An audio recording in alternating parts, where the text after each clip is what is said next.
Welcome back to the podcast. Got a really exciting episode for you guys today. We have 2 interviews from major NFL prospects, guys who have intercepted Trevor Lawrence, taken it to the house several times in front of the home faithful here. And we have Max going to start us off right now with what he does best. Some NFL sports picks. Have a Max. couple college in there too. First, want to say sorry for the late release on the first episode that was filmed on Monday, but we had some technical difficulties, couldn't get out for a little bit. But we appreciate all the support that we got. I believe we're almost at 300 views now with that episode, and now I'm kind of realizing we're a little bit more comfortable in front of the camera. And we're so excited for this episode. We got some big interviews going today. We do have some big interviews, and all I'll say is we got a couple former NFL player possibilities. Not to spoil anything, but could happen. We're hoping so. Future's bright. Stay tuned. Prepared a lot for this episode tuned. right here. Especially Patriots fans will like this one. All right, Max. Okay, let's get into it. All right. Thursday night football, kind of a snooze fest. Got the Jets at the Colts. I like the Jets plus 10.5. If it was 9.5, I wouldn't like it as much. I think Mike White, what he kind of proved last week is that he can keep them into a close game. And the Colts lost a little bit momentum after the brutal overtime loss versus the Titans. Yeah, that's true. Like I said, plus 10.5, the Jets. The Colts will probably win by 7. So here's my thing with the Jets, and 10.5 is a ton of points, obviously. My only concern with the Jets is they are totally capable of losing by fucking 40 points. Might have to do that. Like they did versus the Pats. Yes, and we've all seen them go out there. I mean, besides the Patriots, I guess. I mean, they lost to the Falcons, kept it close there. Who are their other losses this year? Can't remember, but they did beat 2 good teams. They've beaten 2 good teams. The Colts, we know the Colts are, I'd like to consider them a top 15 team in the league. Yeah, definitely. Yeah. Record doesn't show it. Probably like 13, 14 is probably right where they're about. So are they capable of smoking the Jets? Absolutely. But if Magic White Lightning wow. If he decides to show up and actually play like he has been, or like he did last week. Is that his nickname now? It's my nickname for him. I saw they put what they call him, White Lightning, on the New York Post, and then it says, so that's what we got for there. That's what media does best. They overhead some true. Jets plus 10.5. Next game, Texans Hammer plus down. 6.5. Shout out Pat McAfee. Texans plus 6.5. I would buy a half a point here if your book allows you to make it 7. But Tyrod Taylor's back. Dolphins, after this whole trade deadline thing with Deshaun Watson and Tua looking not like a number 3 pick, was it? I think so. The team is just all over the place. They want to trade their best quarterback. Couldn't find him a destination. They still got Brandon Cooks, Tyrod Taylor. I mean, I'm not going to say I don't know many other players because they're not that great. But the Texans have... Tyrod's not playing, is he? He is. He's back. That's why. I think... If it was Davis Mills, I was going to say, everybody is hating on Davis Mills. I completely think he's a rookie in a horrible situation. I don't think he, sucks. I think that's a guy who could have an NFL career for sure. All I gotta say is good thing he wasn't drafted first or second round because then his expectations would be there. Yeah. And he wouldn't be able to exceed them. Texans plus 6.5. Dolphins win by 4 or less. Next game. Hammer down. Next game. Cowboys minus 10. If you are into sports betting, you know Cowboys are 7-0 against the spread. They got the Who are they playing? Broncos. At home, Dak Prescott back. Cowboys looking like one of the best teams. Dispute me there, if not the best team. For sure. I mean, just what they've done lately and this year against the spread, I don't know how you can take them because the Broncos have always been known for their great defense. You know who was at the lead of that defense for a long time, especially in their Super Bowl year? Big Von Miller. You know where he is now? He's gone. He's at the Rams. He's in L.A. He's in L.A. Give me Cowboys minus 10. 10 points is a lot. I don't give a shit. Like, you could smoke a team and end up winning by, like, 8 or 9 points if it gets weird. Was it 10.5? Is that 10? It's 10? No, it's straight 10. That's why I like it. If it was 10.5, so I don't know. Because they could, and I could see that pushing, honestly. But Broncos, Teddy B's back. He's playing, right? I don't care if he is or not. Teddy B's my favorite player in the league, but I don't think it makes a difference to that offense. Yeah, I mean, they got great weapons too. They got Tim Patrick, but they're just coming off a win last week. Could they beat last week? Probably some bad team. Next game, one of my locks, and I can't believe I'm doing this, but one of my locks is against my own team. This is how unconfident and unfaithful I am in the Minnesota Vikings organization. Give me Rams minus 5.5. Oh, yeah. Give me Rams by 30. Yeah. Not actually. I can't. Maybe. I I would probably bet the minus 8. I'm not gonna lie let's to you. just say Bill Belichick, Sean Payton, Jim Harbaugh, Mike Tomlin, some of the great coaches that are in the league now. Yeah. Go look up their numbers when they're coming off a bye. We all know Belichick's numbers off a bye, but these other great coaches, Andy Reid's so good off a bye. Mm-hmm. To have these many days to make a game plan against the terrible Minnesota Vikings, 5.5 is not much. At home as well. This could turn ugly. Even though the Vikings have proven that they can stay in every game, they've only had one game where it's been a blowout, and they beat the Seahawks pretty handily, but they usually stay in it close. However, after the game versus the Cowboys, I think it's kind of fallen off for them, and they need to figure some stuff out. But Ravens by 10. Patriots minus 4.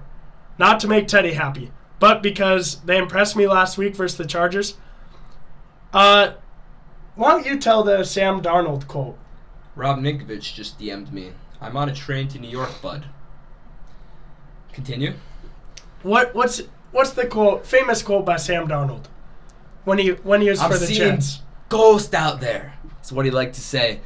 Versus last time New England saw him. So, and then they tried to get Zach Wilson with it too. The first game, the reporters asked him, "Was it like you're seeing Ghost out there?" He goes, "No, not at all." That was when he threw 4 picks. No, but listen. But Zach Wilson's much worse than Sam Darnold. Bill Belichick is going to eat Sam Darnold for breakfast like he has throughout his entire career. Sam Darnold hasn't beaten Bill Belichick one time. He's got, I don't know, I want to say 6 or 7 cracks at it. Hasn't won once.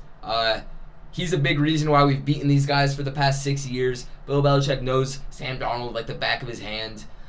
This defense does. Jamie Collins, Kyle Van Noy, Hightower, McCourty, J.C. Jackson. These guys, I think they're going to rip him to shreds.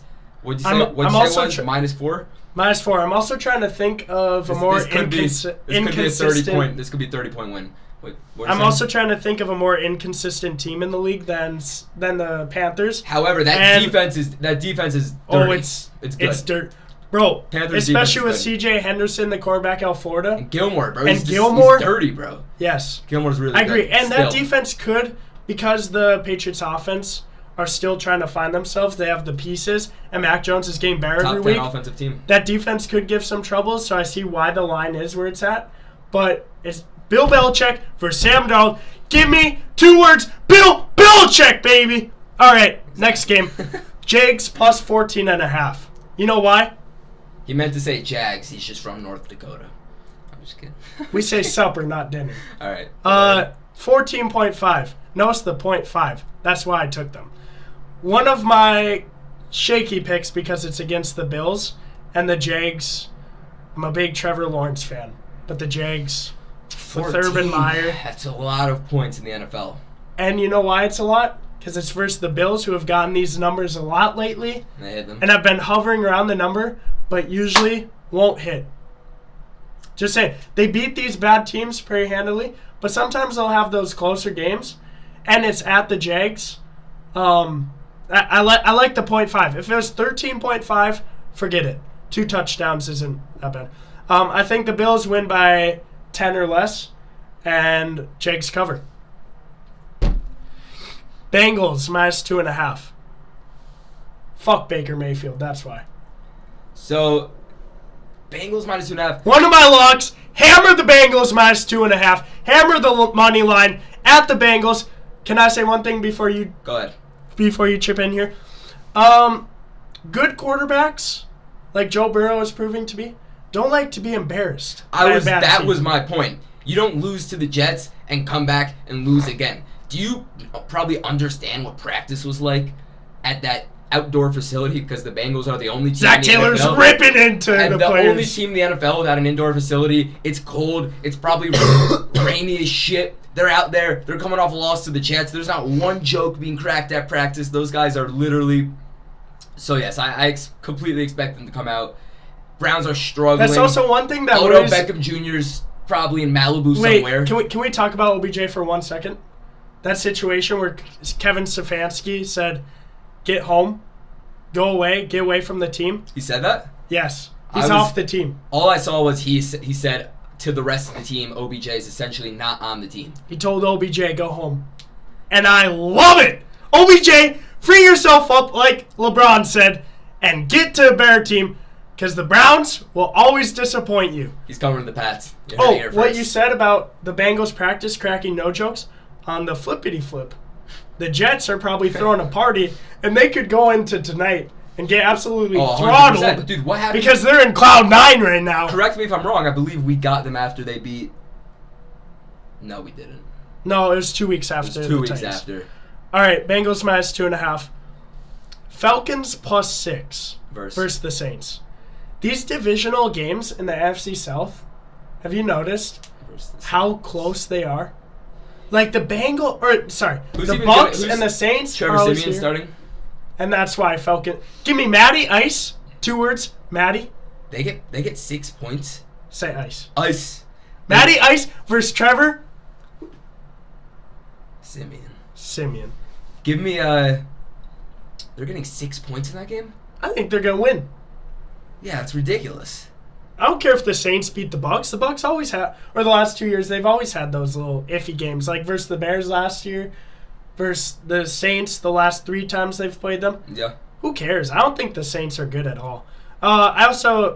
Me too. I think the Saints are a team that could just end up being horrible the rest of the year, and they were just good to start it out. These odds are also probably really good. Give me Falcons money line, even though it's at the Saints, and that's a tough environment. Yeah, save your pennies on that one, but...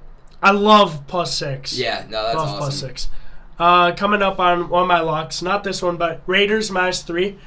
Raiders are 2-0 without John Gruden. It really hurts to not have a deep threat with Henry Ruggs. We'll get to that later. But give me Derek Carr 7 days a week and twice on Sunday over Danny Dimes. Danny Dimes. How many out of Duke, when he got drafted top 10, I was like, well, that's a mistake. How many are they getting? 3. 3 versus Giants. I think... So here's my thing. I think the Raiders Giants don't like to win, but they don't like to get... They don't like to lose by that much either. By 3? Yes, but they could also completely just be up by 1 and have somebody kick field goal. And also, betting on the Raiders right now, they can either come out and have such an inspired performance due to all the controversy that they're going through, or the locker room could just be absolutely, horrible this week. Everybody's obviously dealing with the emotion of having a player of yours go through that, dealing with everything. So you don't know how that team's going to come out and perform. And I think it's either one. I think they're either going to look really bad or way better than expected. And they came out pretty good after the John Gruden incident. What are the Giants playing for right now? They're 3. They're 2-5, 2-6. What are they? Yeah, 2-6. They're What are they 2-6. playing for? They're not.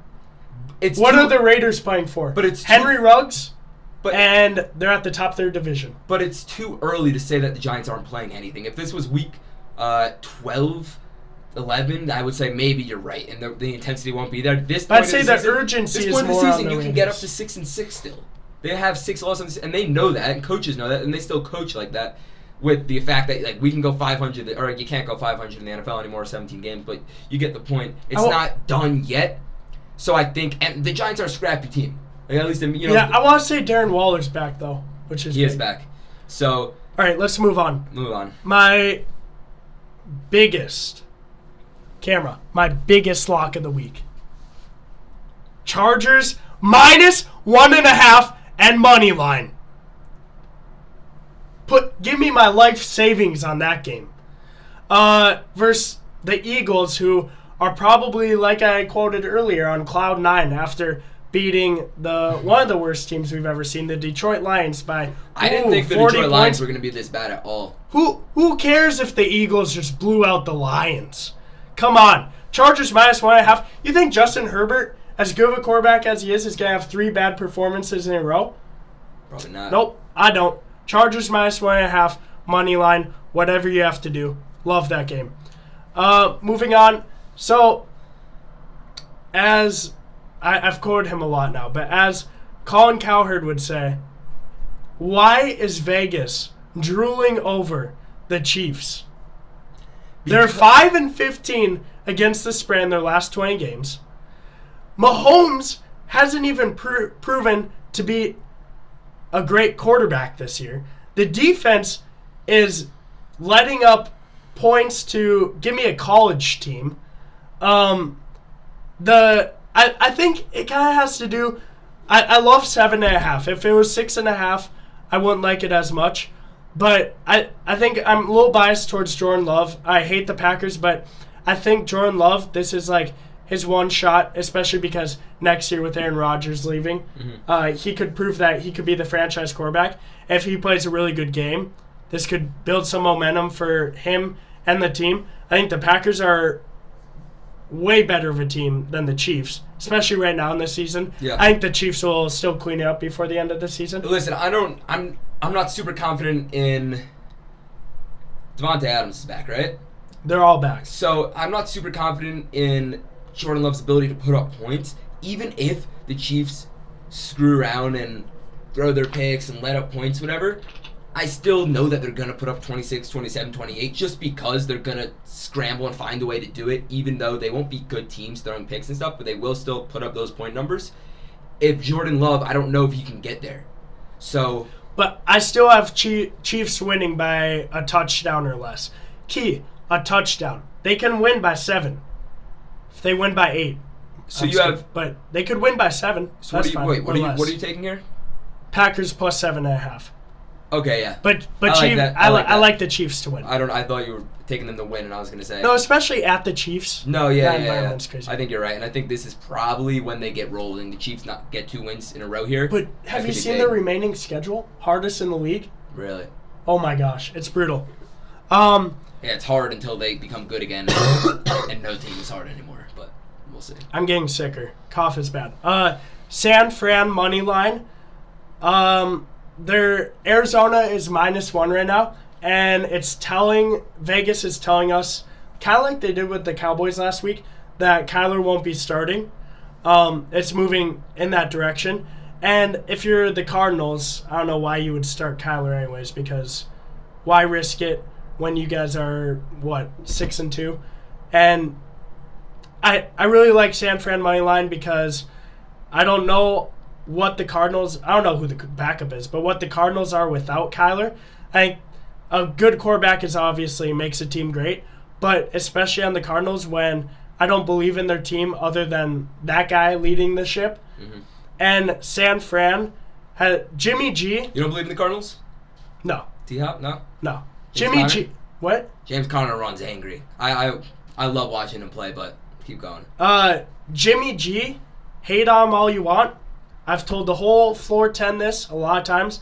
I'm a fan of Jimmy G because he wins games. He does. He's nothing special. He took them to the Super Bowl. Well, the defense did too. But he wins a lot of games. Yeah. Especially at home. Even though they got embarrassed by the Colts at home. I like San Fran money line there. Obviously, if Kyler starts, I don't like it, but I don't think he will. Rams -7.5. I don't like the 0.5. I would buy a half a point if I was allowed to. But the Rams are only getting better with the addition of Von Miller. Titans, right? Yeah, the Titans losing Derrick Henry, and I think it's going to be at the Rams. Well, yeah, I think it's at the Rams. Sunday Night Football.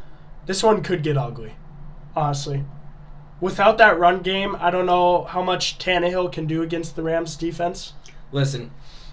He's a good quarterback. And when Cooper Kupp gets going is when that team wins games by a lot of points. They do not care about the spread. They will beat you by 30. Yeah, they don't care. They're not trying to be nice. If the Titans' defense was good, it's fine. If it was good to great, I'd be a little... And I still don't like 7.5 a lot, just because it's a primetime game. It could get really close, and 7.5 is kind of a scary number, but I like Rams minus 7.5. All right, Steelers minus 6.5. Pretty good home team.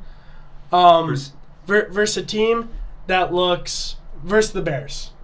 Justin Fields 1 week has great play calls from Matt Nagy. I could see them, yeah. And the next week just gets sacked 18 times and throws for 14 interceptions and 2 yards. I like the Steelers to beat up on this team. Just I like 6.5. It's a veteran team, and however, that's kind of what happens with these. No matter where the teams are, even though the Bears don't look that bad and the Steelers don't look that good, when it comes to like veteran coaches, veteran teams playing these younger teams, even if they're kind of not that far, it seems like that's where you'll see that experience and age where the Steelers should probably just dog them at. But you said they're at home? Yeah, I like that. Still, the Steelers' offense is like 27th in the league. Ooh, that's not good. Nah, Big Ben he's ready to be retired. He's on his way out. All right. I got 3 over-unders, and then I got 2. I'll just go through these quickly. But 3 over-unders. I like Raiders, Giants, under 47. Gut feeling there. Vikings, Ravens, over 49 because those offenses can put up some points. Bengals, Browns, under 47, divisional game. And Browns will never be able to score with the quarterback named Baker Moneymaker. How about Baker, shitty quarterback? And needs to be out of the NFL. Sorry. How about that one? Over 49 for Auburn versus Texas A&M. I was going through the college football games, and jaw dropped to the ground when I saw 49 for an SEC game. Auburn, Texas A&M. Bo Nix and Auburn can put up some points. Texas A&M can put up some points. They beat Bama. Ohio State, Nebraska, under 65. Those are my picks. Moving on. Don't put your life savings on it. I do have a good track record, but this is a announcement and a disclaimer. Any picks that you may hear on this show, you are not being told or influenced to use them. These are just, in fact, what my co-host believes will happen. Here's what I like to say. You are in charge of your own money and your bank account. Here's what I like to say. Go ahead.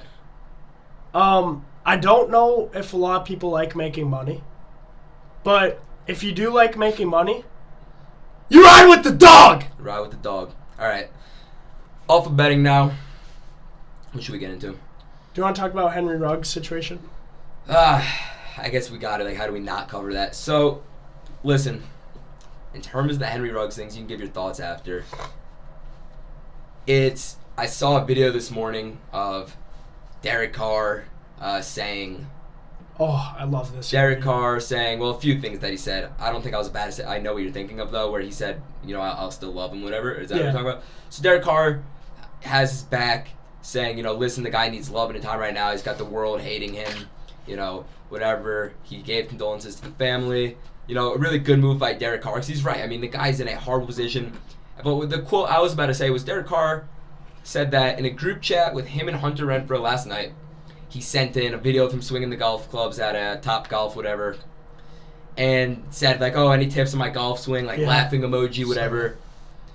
He didn't see it. He goes to bed. Next thing he knows, he wakes up to the news of, obviously, Ruggs in the accident, person involved dead, DUI, in jail, and like, that just really shows you, like, how quickly things can change, but they won't change like that on a topic like this. If the most important thing, I guess, that needs to be said here is don't drink and drive, obviously.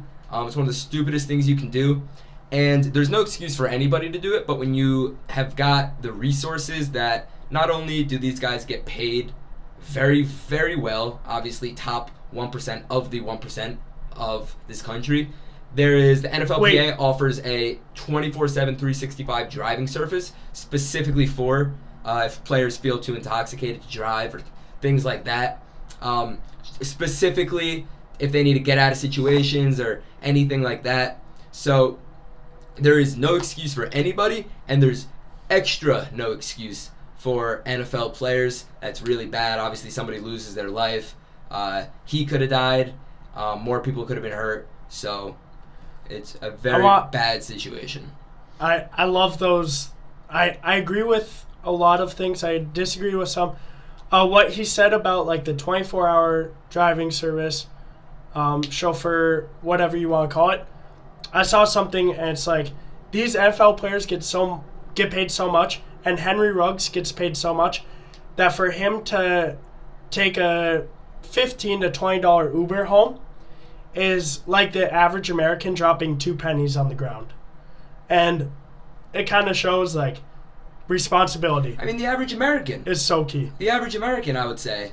I mean, not everybody, but I would say the average American should be using $15 to call an Uber. So, and not everybody, but most people should be doing that, and nobody should be driving drunk either way. You call, if you don't have the money to do that, then you call a friend or something. Or you walk. I mean, well, depends how far, but I mean, yeah, you can't, but it's a sad. Go ahead. I felt bad for Henry Ruggs when the story was first released, and then yesterday they released the details, and my sympathy for Henry Ruggs went almost to zero because he was going 156 miles per hour with a loaded gun. And talk about human equality. You're like, oh my gosh, this great NFL wide receiver was killed. No, he killed just as great of a human being and that person's dog in this accident, who was probably just driving home from a day of hard work. And when you're going 156, twice the amount of legal limit of alcohol consumption with a loaded gun, your intentions were not great. And whatever Henry Ruggs gets, his sentence, I think he deserves, even though my roommate said, like, yes, he's young and naive. I think he had bad intentions that night. I'm gonna kind of disagree. No, there's no disagreeing with the tragedy. There's no disagreeing with him being. I do love what Derek Carr said. Like, he went out and said he needs love right now. There's no room to just me and you. Obviously, we're not technically media, right? This is our second episode of a small podcast, but people in general, everywhere, all over the world, are already slandering this man. Like, and even if nobody ever said anything, he's sitting in a jail cell right now, thinking about exactly what he done, thinking about the fact that he was just living one of the best lives you can possibly. As a professional athlete, your families, you have all the money in the world, friends, whatever. I'm not going to get into it.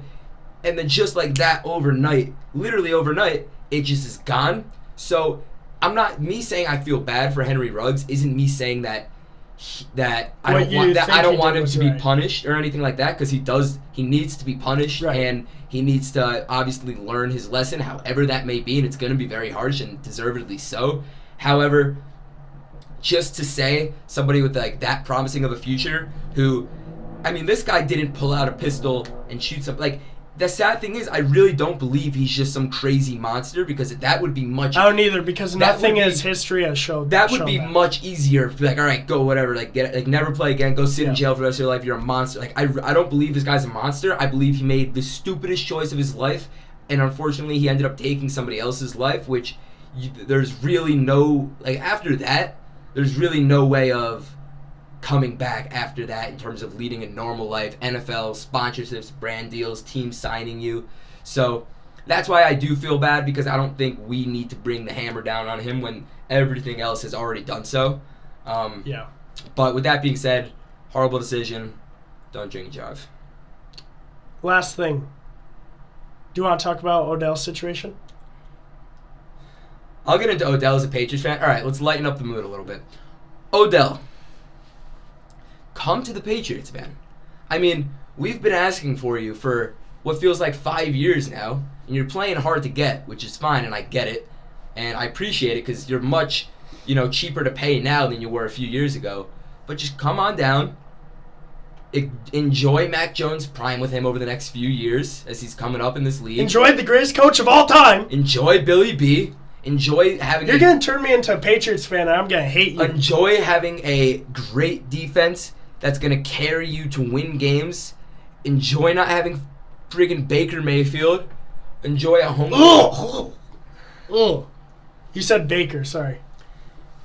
Just come my God. Just come on That's down. so gross. But with that being said, it is crazy, and it makes you wonder, like, what's going on in Jarvis Landry's head? Because we know they're boys. Like, that they've been good friends forever. I'm sure he's got other friends on the team. And then there's also, like, the bottom, the majority of every NFL team isn't stars. So I would say, like, 40 guys on that team, 45 guys on that team are just happy to be on a roster and wouldn't go talk to the coach. Like, bring him back, whatever. Like, you know what? I'm still going to keep my head down, do what I do, and play football. And Odell's doing this over here. So I think that's probably what most of the team's doing when it comes to Jarvis. Baker doesn't seem like he wants it back right now. And I think that team's going to move forward. And I think, honestly, for them, the quicker they release him, the better. I want to see Odell on a team. I want to see him on the Pats, bro. Holy. With a good young quarterback. That's it. I think it would be fun with the Pats, dude. People don't realize, like, people think, oh, Mac Jones, your boy Colin Cowherd, low ceiling. Wrong. This guy is high floor. This guy is a rookie, top 10 in passing yards, top 10 in completion percentage, top 15, 16 passing touchdowns. You know what those numbers are compared to Baker Mayfield? Better. A lot better.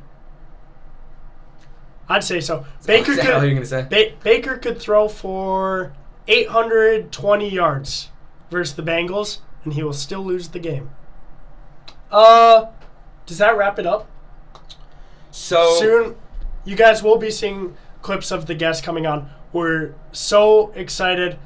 We're really happy that my co-host has some connections that he was able to get these two guys on.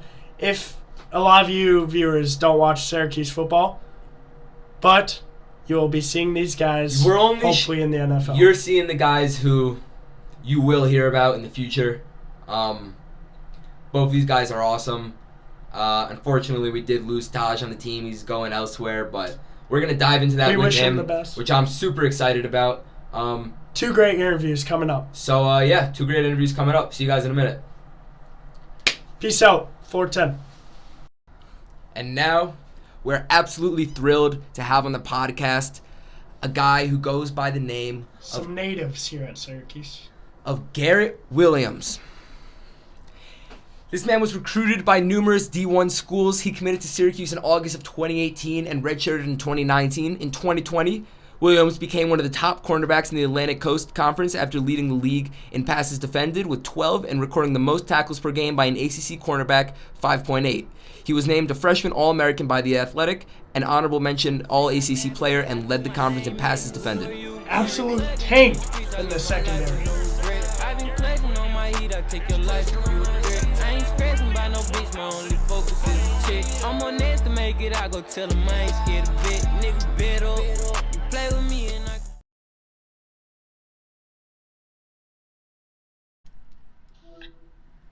Yo, Garrett. What's up? What's going on, man? Thanks so much for coming on. Yeah, for sure. This is my co-host, Max, right here. What's up? We're thrilled to have you on, Garrett. Thanks for coming in. Yeah, so basically we just got a few questions for you. First thing that I had to start off with was Clemson game last year. I know you probably get this a lot. Picking off Trevor Lawrence, taking it to the crib. What was going through your mind there? And if you could just break down that play for me, what happened there and how you got that one? Looking back when everything happened so fast, it was just we were just in cover 3 and it tipped off the dude's hand. So when it hit me, it kind of surprised me at first, but then my adrenaline took over, and I was just running. And then when I scored, it didn't really hit me until after the game about what I had just done for real. Yeah, one of the best prospects coming out of college since Peyton Manning, and playing against him would be obviously a crazy feeling. But then obviously getting a pick six, his only pick six in college career, would be awesome. I also was just wondering, what's the craziest stadium environment you remember playing in? I guess COVID year last year kind of messed that up. Right. 2018, 2019. Carrier Dome's obviously a great stadium. It's harder for me because like I'm on the defensive side of the ball, so I don't really like usually I'm not paying attention as much to how loud it is when the offense is on the field. But for this year, even though I wasn't playing, the first half of Virginia Tech was probably the loudest. Yeah. I heard so far this year. That stadium gets wild. Yeah, and then probably last year, when we played Clemson, when they got the fumble to give them like the go-ahead touchdown, it got really, really loud, even though they didn't even have a full stadium. So those are the two that stand out. And Louisville always has a pretty decent crowd too. Yeah. ACC has some good stadiums for sure. Yeah. All right, so on the team, in practice, guys you go up against all the time, who's the hardest dude to guard on the team? I mean, I'll say, since I've been here, by far the hardest person to guard by far was Taj. Yeah. Yeah. Especially last year. I think he did a lot. We got him coming on later. Yeah. He did a lot for me. He helped me. He made me a lot better player, especially last year, because I was guarding him all of fall camp.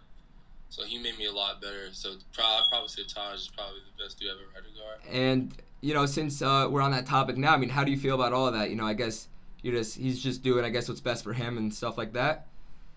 Yeah, I mean, him, Tommy, Jarvie, and all that, I mean, when it comes to transfers, things like that, I mean, like, we're all real tight, so we all get, like, everybody got to do what they got to do for their own situation, so I don't think anything negative of it. Yeah, of course. What can I ask? What are bye weeks like? Like, what have you been up to the last couple days? And also, what's the preparation like for your next game when you have these many days off? Bye weeks, honestly, I feel like bye weeks, like how good or bad they are, depends on how your team is playing going into it. So, like this year, since we went into the bye week with 2 really good wins, it's a lot more relaxed and lenient. But then I remember my freshman year, our bye week when we were losing, we were full pads, practice, and things like that. So it really just depends on how you're playing. So I'm a lot happier that we're playing good right now because it's been a good, relaxing week so far. Yeah, so I was looking up some of your highlights, and I saw in high school that you would have the ball in your hands a lot. And you were all over the place. I'm honestly surprised that, because it looked like you could have been offense in college too. So I was just wondering if you miss at all carrying the ball and scoring touchdowns and stuff like that. Being all over the field. Yeah, I mean, scoring touchdowns, I feel like that's the best thing you can do playing football. So obviously I miss returning offense and things like that. But I honestly, though, the best touchdown is a defensive touchdown with pick six and things like that. So yeah. Getting your hands on the ball as a defensive player, I feel like is one of the best plays you can have. And I had it in my hand a couple times last year. I'm still trying to get it in my hands this year. But, I have no problem with getting the ball on defense. And just a little thing we kind of noticed going into when you first joined the team, you were number 14. Why did you switch to 8? Random question there. 8 was my number. I switched to 8 my junior year of high school, and we had just gotten the jersey number 8, so I was the first person to wear 8 high school. And so then my junior year, I had a really good year, obviously. Senior year had a really good year, and I was the second player out of my high school to go D1. So, like, wearing the number 8 kind of turned into, like, a really important thing for me. It's kind of like a legacy thing in my high school. And then just to be able to wear it in college is kind of like, for me, kind of like taking that next step in my college journey, just being able to say, like, you getting to wear the number you want at the collegiate level, which is an achievement in itself. Yeah, exactly. Like, connects you to that kid in high school who's now, like, look where he's at, I guess kind of also going off of that, what made you choose Syracuse? Because you're getting a lot of offers. Yeah, I was going to say, North Carolina, right? Is where you're from? Yeah. So no NC State, nothing around there? North Carolina offered me, like, the last 2 months before signing day, and it really came down between Syracuse and them. I was actually, like, 95% sure I was going to flip and go to North Carolina. But then my recruiting coordinator at the time, Coach Stannard, he, like, flew to my house unannounced, and then, like, we talked for a long time, and he kind of got me to stay afloat. But Coming to Cuse was really more about just like the bigger picture. Coming in, like I knew that they had. I think when I came in, they had like 6 senior corners, I want to say, and so I knew that I still had a ways to go before I'd be ready to play. So having older guys to look up to was a big thing for me. So having them, and then I already knew about Cisco, who at the time he just came off of leading the country and all the picks and things like that. Then True already was getting talked about, and then not as much then, but then there were still rumbles of people talking about the potential if he had with his brother being in the NFL. So like I saw it as an opportunity to go somewhere and learn from guys, and then I knew that following year, that my redshirt junior year, that all 6 of those seniors were going to be gone, and that there'd be an opportunity for me to play early if I just did what I had to do to take that position. So far, I mean, everything I feel like has worked out how it was supposed to, and the plans worked out well. Yeah, so that pretty much actually just led me right into my next question, the last question we got for you. What was it like playing with dudes who obviously showed that they had what it took to go to the NFL? Like, did you realize these guys were locks to go and make their teams and stuff? Because I know coming out, I was reading up about Trill, some of the Dolphins writers didn't really know, is this guy going to make the team? Obviously he did. The rest of the guys, if he's out there, having pass breakups on Devontae Adams and Aaron Rodgers, stuff like that, and obviously Andre. So what was it like just practicing with those guys? I mean, it's something I'm really thankful for. I mean, early on, as soon as I got on campus, like their talent kind of just like glared. They stand out from the rest. So being able to really be with them often, especially last year, always being around them, I think it did a lot for me personally too, because I got to see kind of like how professional players like prepare for games, prepare for practice, things like that. So they're just trying to take those little things they taught me and embed it in myself, and then pass it down to the next group of players, like guys like Deuce, who are going to be right behind us. About Deuce, what's the progress? Because we've heard, obviously being around campus and going to the games, being big Syracuse football fans, we've heard a lot about like this upcoming secondary and Deuce Chestnut. What's the progression of some of those younger secondary players? No, they're coming along really well. I mean, Deuce obviously stands out. Right. Because what he's doing right now is really impressive to make big time plays. In clutch situations as a true freshman, and I feel like that's why he's gonna get probably every freshman All-American award you can think of. Yeah. In the season, he just has a natural ability to get to the ball, and he's just a really confident playmaker. Then when I think of guys like Malcolm Fall, yep. They've came a long ways from when they first got on campus, So I think with them being able to learn behind me, Jihad, Rob, Justin Barron, all those guys, I feel like it's going to do nothing but only make them better too.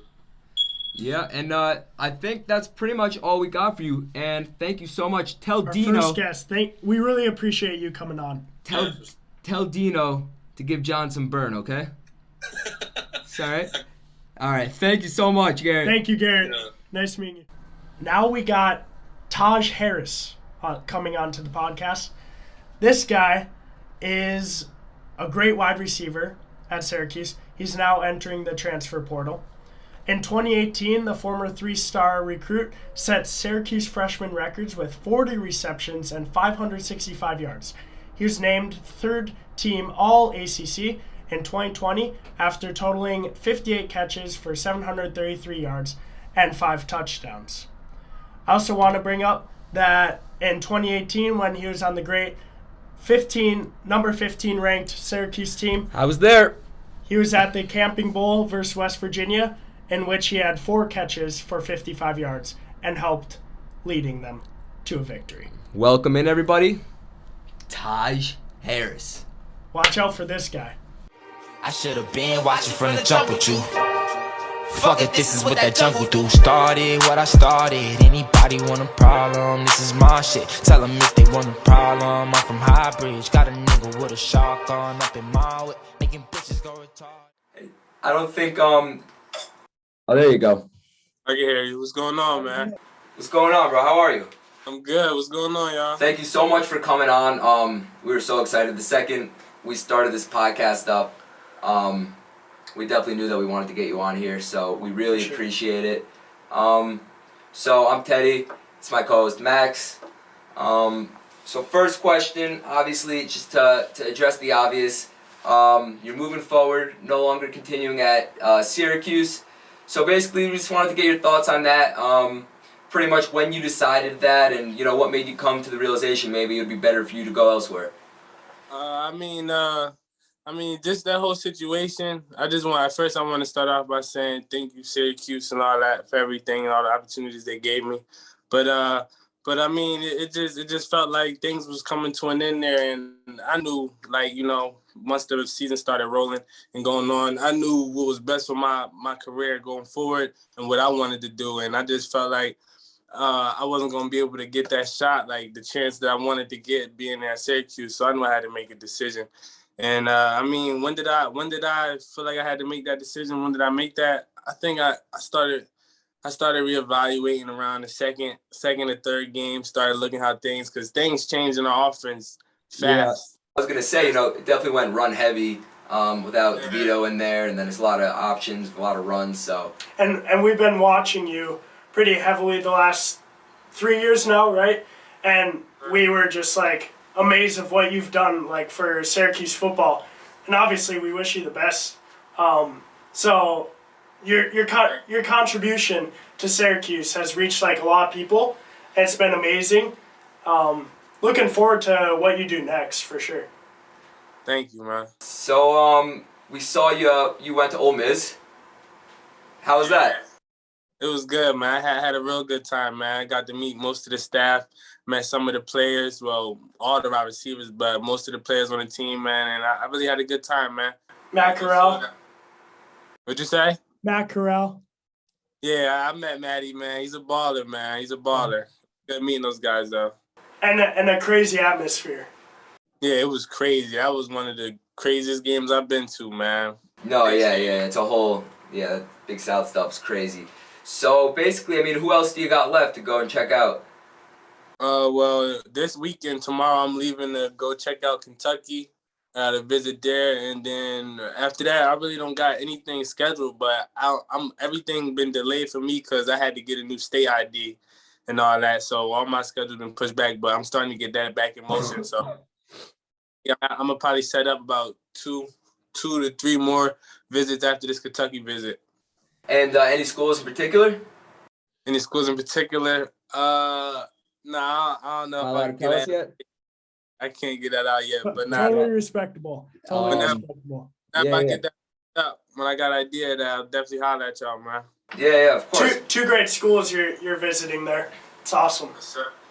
What was it? I kind of want to go back to 2018. What was it like playing with Eric Dungy, who was obviously in the league for some time, went undrafted signed with the Giants, then kind of bounced around, went to the Bengals, trying to find a spot somewhere. But also, what was that? What was playing for a quarterback like that?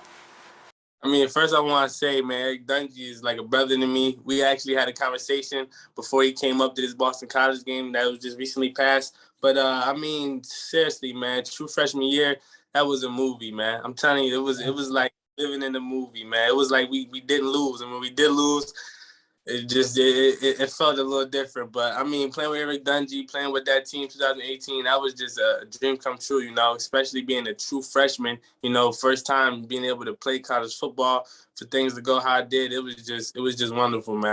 I really can only explain that by saying it was a movie. Did you have those expectations in preseason? Did you know that team would be that special and that Eric would? Before I got there, they were a good team, but I don't believe they were winning. I don't think they had a winning season the season before that. Yeah. So I knew we had a good team, just being off the fact that I wasn't starting or playing. So if I'm not playing, we better be good. You know what I'm saying? Yeah, exactly. But when I got the chance to start playing, I just knew before the season even started, I got some guys around that's ready to go, and it was an older team already. I was the underbelly. We had a bunch of good young talent, but they had some guys there that was just waiting for guys to come to change the culture, and that's what we came here to do, man. And then towards the end of the season, you had quite a bit of playing time. Am I correct?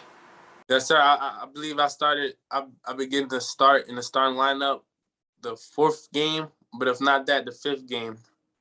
Yeah, but since then I've been rolling on, man. So how about you still keep in touch with Dante Strickland?